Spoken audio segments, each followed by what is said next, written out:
Што адбываецца з далярам у Беларусі, якое важнае рашэнне чакаюць ад Лукашэнкі, а таксама што вядома пра нечаканую дзёрзкасць яго вядомага сілавіка і што забароняць новыя законы. Вітаем, сябры! Гэта наша Ніва, і зараз мы ўсё вам раскажам.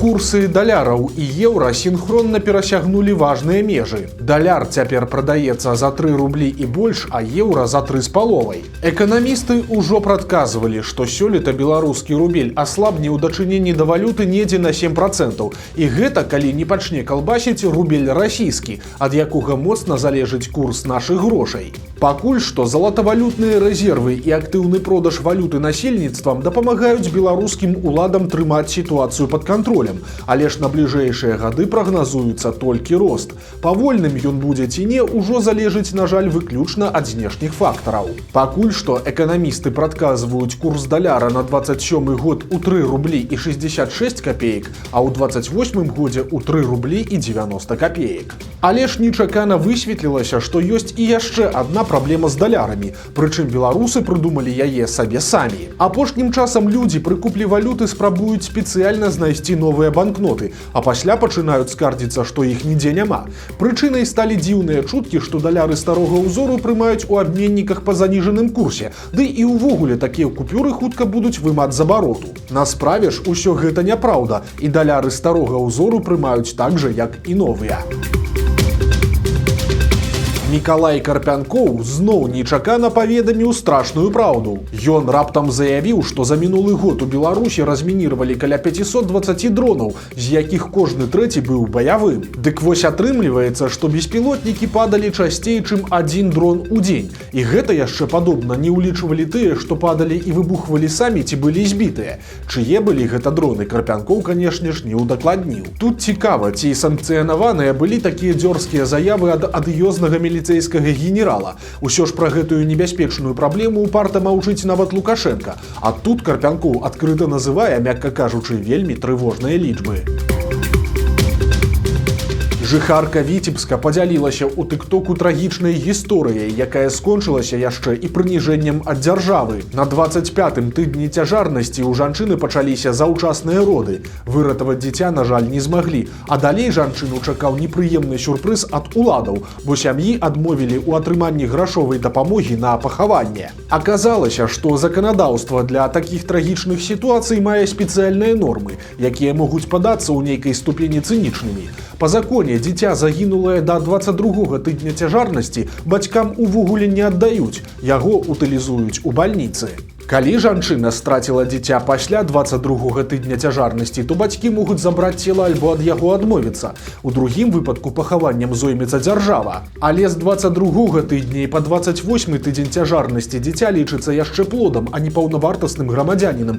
І гэта значыць, што грошы на пахаванне ў такім выпадку па законе не выплачваюць. Няшчасная жанчына кажа, што сварыцца з чыноўнікамі не пайшла, і ў выніку дзіця пахавалі сваімі сіламі. Але ж яна наракае, што ў так званы год беларускай жанчыны, абвешчаны Лукашэнкам, ёй давялося замест дапамогі ад дзяржавы перажыць прыніжэнне. Журналісты знайшлі ў Германіі дом, у якім жыве колішні начальнік калоніі Бабруйска Дмітрый Шэнвізе, якога вязні называюць кончаным садыстам.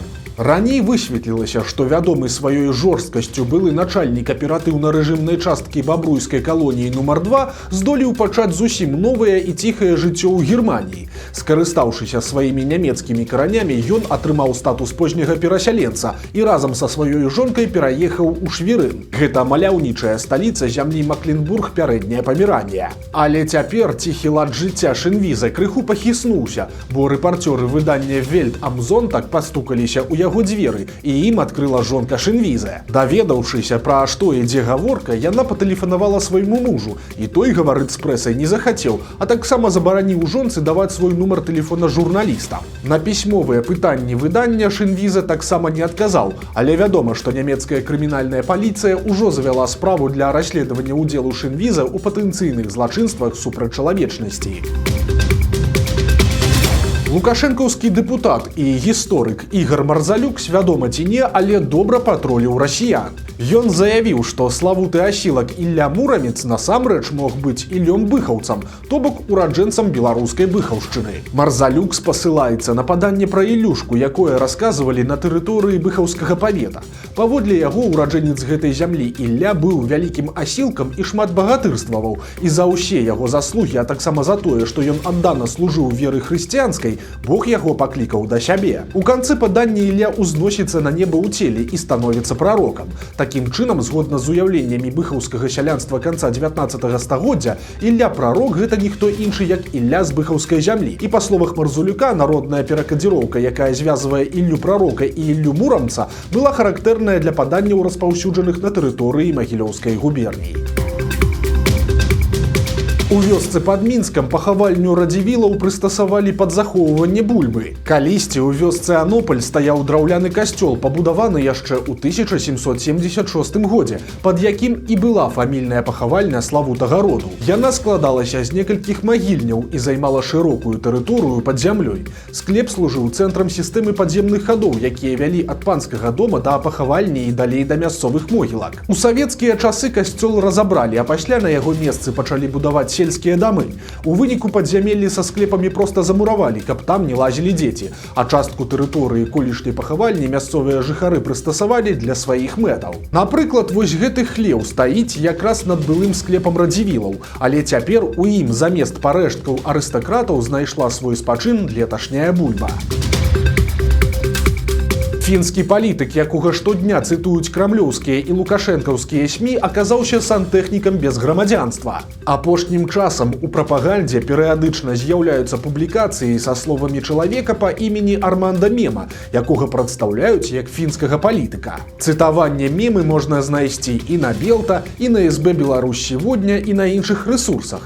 І гэты персанаж з радасцю расказвае, як на Захадзе заклікаюць прызнаць непазбежную перамогу Расіі, хочуць аднавіць з ёй эканамічныя зносіны і ўсё такое. Але ж выданне «Інсайдер» высветліла, што гэтага фінскага палітыка ў самой Фінляндыі ніхто не ведае, бо 32-гадовы Арманда Мема на самай справе працуе сантэхнікам. Мужчына нарадзіўся ў Албаніі, але пераехаў у Фінляндыю на працу і ў выніку там застаўся. Фінскага грамадзянства ў яго ўвогуле няма, але як пастаянны жыхар краіны ён крыху ўдзельнічае ў мясцовай палітыцы, што на пэўных узроўнях дазволена заканадаўствам. Напрыклад, ён балатаваўся на выбарах ад невялікай еўраскептычнай нацыянал-кансерватыўнай партыі з назвай «Альянс свабоды», аднак вынікі былі вельмі сціплыя. Менш за 100 галасоў на еўрапейскіх выбарах і яшчэ менш на мясцовых, і партыя ў выніку нікуды не прайшла. Але ж актыўнасць гэтага сантэхніка нечакана заўважылі прапагандысты ў Маскве, а за імі паўтарылі і іх мінскія калегі. У выніку асабістае меркаванне Мемы пачалі распаўсюджвацца ў праўладных медыа як пазіцыя сапраўднага фінскага палітыка,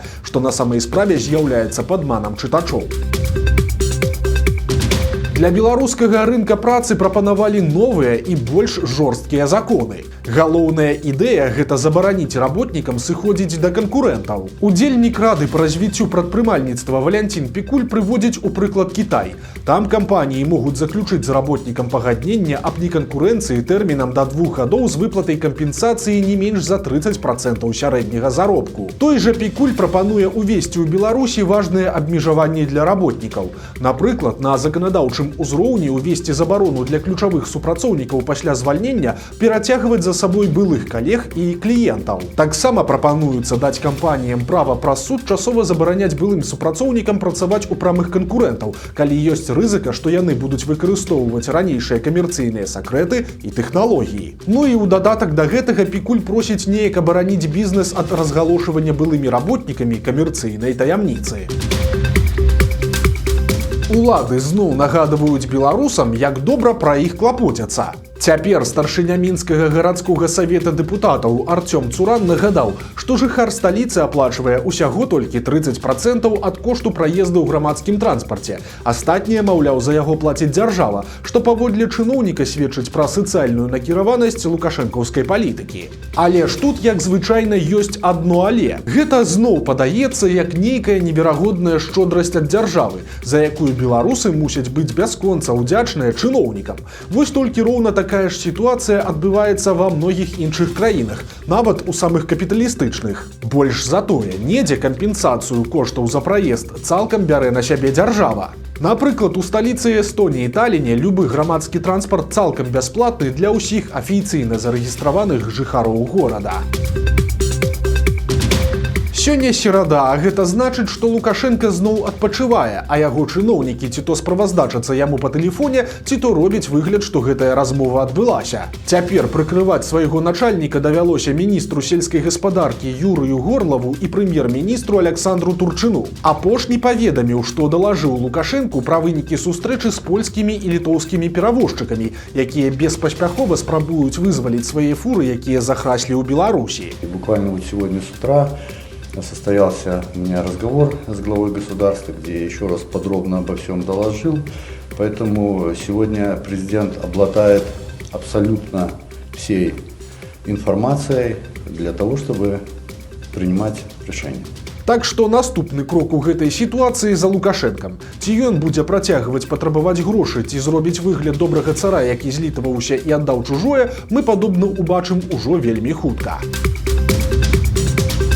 Прыйшла вясна, а значыць, што беларусы працягваюць паліць сухую траву і ад гэтага гінуць. На гэты раз пацярпеў 86-гадовы пенсіянер з вёскі Вялікія Баяры ў Шчучынскім раёне. Ратавальнікі і медыкі, якія прыехалі на месца здарэння, канстатавалі смерць мужчыны ад апёкаў. Папярэдняй прычынай бяды назвалі неасцярожнасць з агнём падчас выпальвання травы. Гінуць беларусы і проста на працы. Так, у кар'еры прадпрыемства «Граніт», што ў Лунінецкім раёне пры перамяшчэнні свідаравой установкі загінуў памочнік машыніста.